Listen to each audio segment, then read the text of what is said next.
पहुंचेंगे 21 तारीख को वोट देने के लिए? ये ऑल इंडिया का कितना की संख्या में पहुंचेंगे वहाँ?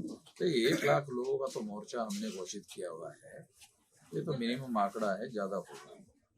झारखंड से क्या हमने आशा रखे? हर जगह से, बंगाल से भी आए, त्रिपुरा से भी आए, बंगाल से आ गए ना त्रिपुरा, वहीं से भी आए।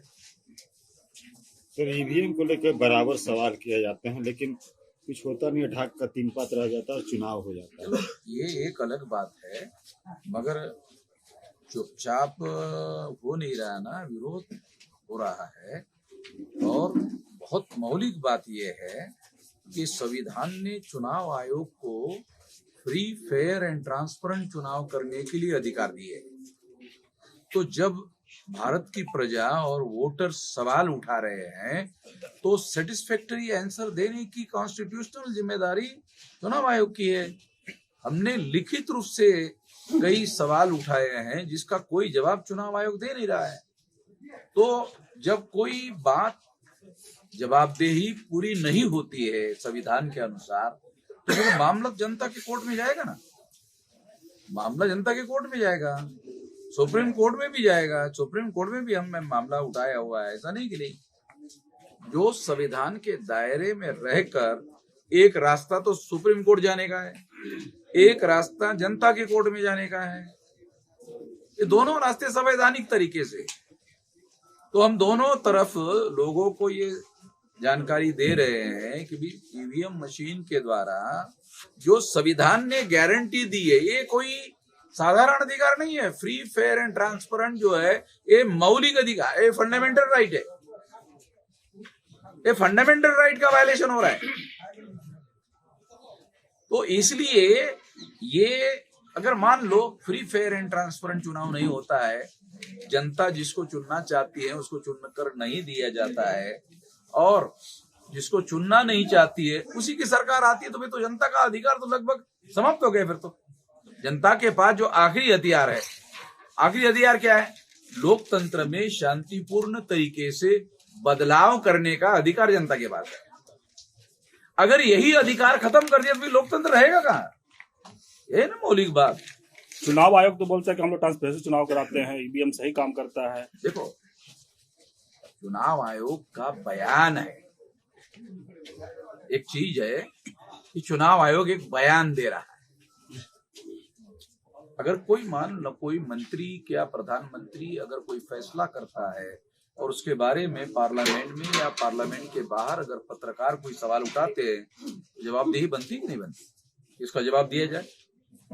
अगर जवाब नहीं दिया जाता तो सवाल तो उठते रहेंगे ना। चुनाव आयोग जवाब नहीं दे रहा है ना, चुनाव आयोग बयान दे रहा है नहीं हम तो फ्री फेयर कर रहे हैं। अरे तो बयान है, तो स्टेटमेंट है, उसके संबंध में जो सवाल उठाए जा रहे हैं उसके जवाब नहीं दे रहे ना। ये तो हमने सवाल उठाए हुए बहुत सारी बातें उठाई हुई। चुनाव आयोग खुद कहता है कि ये डाटा साल भर रखा जाएगा, इमीडिएट डिस्ट्रॉय कर देता है। क्यों? क्योंकि वो डाटा एविडेंस है किस चीज का? वो जो घोटाला हुआ उस घोटाले का। क्या चाहते हैं सर, ईवीएम बंद करके बैलेट बॉक्स से चुनाव पुराने मेथड से? बैलेट पेपर बंद करवाने के लिए जो तरीका, जो कारण बताया गया था कि भाई ये गुंडागर्दी होती है, ये होती थी, मगर रिकॉर्ड अवेलेबल है, ये 1% से ज्यादा नहीं होता था। तो अडवाणी जी ने बयान दिया कि इससे ये तो सट्टल में हो रहा है। ये अडवाणी जी का बयान था। अडवाणी जी का पॉलिटिकल करियर जो चौपट हो गया, वो चौपट होने का एक बहुत बड़ा कारण ये बयान है। तो अडवाणी कोई छोटा मोटा आदमी थोड़ी था। आरएसएस का और कांग्रेस का ईवीएम मशीन के मुद्दे पर समझौता हो गया और उसके तहत अडवाणी का पॉलिटिकल करियर समाप्त हो गया और नरेंद्र मोदी को लाया गया। तो ईवीएम से चुनाव होगा तो कैसे उसको देखेंगे? मैंने चुनाव आयोग पर आप लोग क्या मैंने कुछ प्रतिक्रिया देंगे? देखो, 31 तारीख को तो लाखों लोगों का मोर्चा हम लेकर जा रहे हैं और मोदी जी ने 144 लगा दिया दिल्ली में। हम कहते हैं कि चुनाव आयोग एटोनॉमस बॉडी है, ये भारत सरकार का डिपार्टमेंट नहीं है, तो हमारे रैली को रोकने के लिए 144 आपने लगा दिया। आप चुनाव आयोग का प्रोटेक्शन करने के लिए मैदान में क्यों उतरे? चुनाव आयोग को देखने दो ना। चुनाव आयोग ऑटोनॉमस बॉडी है, चुनाव आयोग स्वायत्त संस्था है। उसके लिए मोदी प्रोटेक्शन करने के लिए मैदान में क्यों उतरे? मोदी का कोई डिपार्टमेंट है क्या चुनाव आयोग? चुनाव आयोग मोदी का डिपार्टमेंट नहीं है। जैसे तमाम डिपार्टमेंट है, उस तरह से चुनाव आयोग कोई मोदी का डिपार्टमेंट थोड़ी है। फिर उसके प्रोटेक्शन में क्यों आ रहा है? क्यों आ रहा है? उसका कारण ये है कि वो चुनाव आयोग उनको हेल्प कर रहा है ना। चुनाव आयोग उसको हेल्प कर रहा है, और हमने वही पॉइंट उठाया हुआ है। मोदी के चुनाव जीतने के चांसेस नहीं है। आपको बहुत मौलिक बात बताता हूं, जो सारे देश का मीडिया बता नहीं रहा है। वो क्या है? क्या आपको पता है 2019 में मोदी की बहुत पॉपुलर 37.7%। इसका दूसरा अर्थ क्या है? 62.3% अपोजिशन में है। फिर आप सवाल कर सकते हो, अरे फिर मोदी कैसे चुनकर आ गया? ये तो एक सवाल है। अगर 37.7% ही वोट मोदी के पास है और अपोजिशन पार्टी के पास 62.3% है, तो पहला कारण आपको बताता हूं कि अपोजिशन पार्टी के लोग डिवाइडेड है। 19 में, 2024 में यूनाइटेड है। जो इंडिया गठबंधन बना वो डिवाइडेड था, वो था ही नहीं। इंडिया गठबंधन तो अभी बना ना। वो इंडिया गठबंधन डिवाइडेड था, डिवाइडेड चुनाव हुआ, तो वोट ऑफ परसेंटेज डिवाइड हुआ। डिवाइड होने की वजह से मोदी 37.7% वोटों से चुनाव जीता। अब के बार सारा का सारा यूनाइटेड हो गया। तो सारा का सारा यूनाइटेड होने के बावजूद भी, यूनाइटेड होने की वजह से नरेंद्र मोदी ने ये अयोध्या में राम मंदिर अभी बना ही नहीं, अधूरा है। चारों शंकराचार्य बोले कि अशुभ लक्षण है, अधूरा मंदिर आधा बनने के बन रहा, आधा ही पूरा नहीं हुआ, और अब उद्घाटन कर रहे। अरे आधे का थोड़ी ना उद्घाटन होता है। एक भी शंकराचार्य हाजिर नहीं है। शंकराचार्य तो ब्राह्मणों का सबसे बड़ा ना उस्ताद धर्माचार्य है। उसके ऊपर कोई उस्ताद धर्माचार्य है? कोई नहीं है। वो एक भी हाजिर नहीं है। राष्ट्रीय पिछड़ा वर्ग मोर्चा आज के दिन को काला दिवस पूरे देश में घोषित किया है, और आपने उसका समर्थन किया है। ये उसका कारण ये है कि जो जिसे ये कहा जा रहा है कि वो भूमि अयोध्या की राम जन्मभूमि है, मैं मोदी को, आरएसएस को और भाजपा को चुनौती देकर कहता हूं कि आप हमें बताओ कि अयोध्या शब्द उस भूखंड का नाम था। ऐसा कोई डॉक्यूमेंट्री एविडेंस दिखा सकते हैं? मगर उस भूखंड का नाम बुद्ध भूमि है, उसका रिकॉर्ड है। बुद्ध ने वहां 16 साल निवास किया। 3000 भिक्षुओं का ट्रेनिंग सेंटर वो था। 3000 भिक्षुओं का। ब्राह्मणों ने मुसलमानों को निमंत्रण दिया, आओ इसको डिस्ट्रॉय करो, हम आपको साथ देते हैं। तो मुसलमानों को ब्राह्मणों ने मदद की, और ब्राह्मणों की मदद से मुसलमानों ने डिस्ट्रॉय किया, मस्जिद बनाई। अभी सुनिए, अधूरी बात है नहीं, यही तो हमारे लोगों की जानकारी है नहीं कुछ।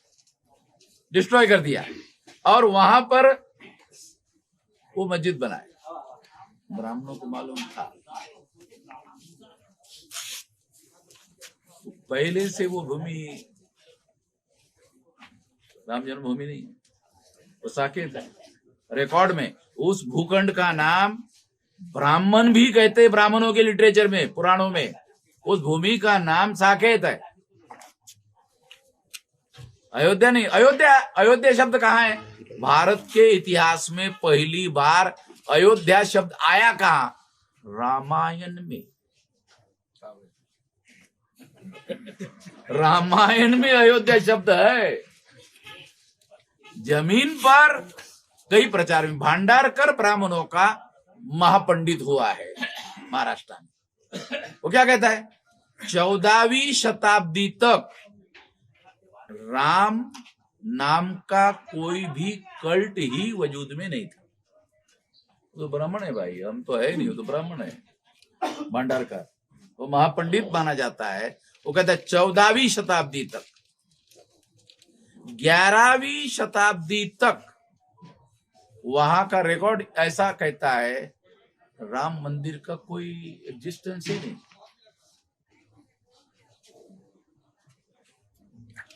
है ब्राह्मणों के पास। तो जो अपने को बहुत बड़ा विद्वान कहते रहते पंडित लोग हैं, ब्राह्मण लोग है, हमारे सवालों का कोई जवाब है पंडित लोगों के पास में? हिंदू मुसलमान करते रहते। अरे तो यहाँ तो हिंदू मुसलमान का मामला ही नहीं है, ये तो मामला अलग है।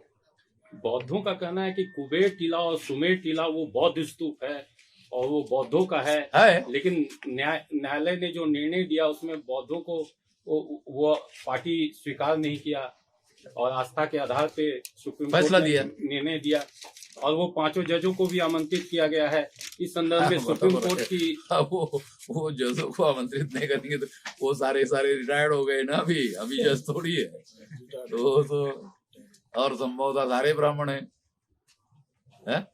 अब वो आएंगे कि नहीं आएंगे इसकी कोई खबर आई नहीं है, निमंत्रण की खबर जरूर आई है।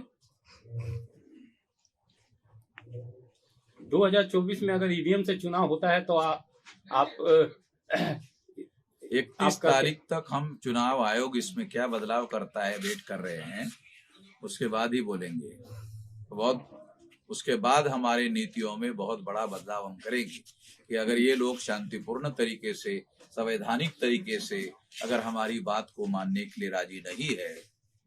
मैं कहता हूं तुम एडवांस टेक्नोलॉजी से कब हो गए भाई? अमेरिका से आगे हो गए हैं, जापान से, जर्मनी से, जिन्होंने मशीन बनाई वो ईवीएम नहीं उपयोग में ला रहे।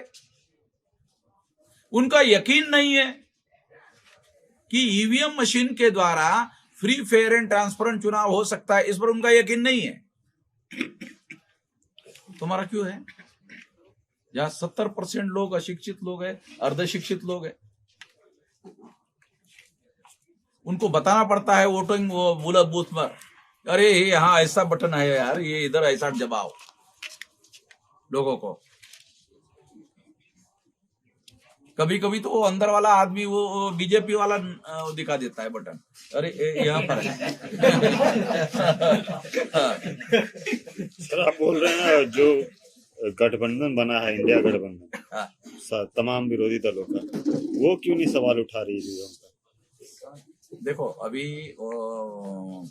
गठबंधन की तरफ से एक लेटर लिखा गया था, चुनाव आयोग ने समय तक नहीं दिया। तुम्हें तो हैरान करने वाली बात है, अरे हो आपको चर्चा करने के लिए समय मांग रहे। आप कह रहे जैसे अभी आप कह रहे थे ना, नहीं हम तो free and fair and transparent. चलो अगर ये लोगों को वो समय देते तो यही वो सवाल पूछते कि आप बताइए तो फ्री फेयर एंड ट्रांसपेरेंट होता है करके। एक्सपर्ट लोग जाते हैं उनको बताते हैं।